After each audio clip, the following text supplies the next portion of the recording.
I get questions all the time, or I get people who come in all the time who say, well, I want my sister who lives in name the country to be the trustee of my trust. If that happens, there's nothing, as I tell people, it's not illegal, it's not immoral, it's not unethical, but it can be very costly. If you have a person who is a U.S. citizen, and again, sometimes green card holders fall into this category as well, if they are what we would call a U.S. person, who have a trustee who does not live in the United States, then you can get into what the IRS terms the foreign trust rules. And the foreign trust rules end up costing or potentially costing the beneficiary a lot of money in taxes. So you have to be careful when you do that. I do have clients that say, you know what, I don't care. That's still the best person to be in charge. That's the person that I trust. And again, it's not illegal. There is a tax cost to be paid. But the government is more than happy to have you pay that tax cost.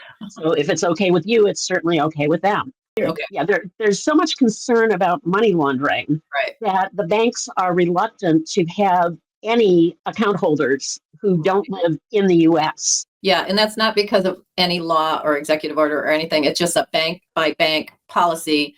We don't want to get caught in this. So we're just not going to take any of those kind of accounts. Yeah. Right. I'm not 100% sure of this, but I think that there are also reporting requirements that they have to meet if the account holder does not have a U.S. address. And I've been told, I don't know this for a fact, but I've been told that the banks and the brokerage firms are actually getting sophisticated enough that you can no longer use a post office rental box with a street address. They know where those places are located. And if they see that your address is 123 4th Street, apartment 22, they know it's box 22 at the local rent a post office box store. So it's getting harder to maintain these accounts, again, just as a practical matter. If you have an overseas trustee, again, there are reporting requirements. The banks in the other countries have reporting requirements into the United States.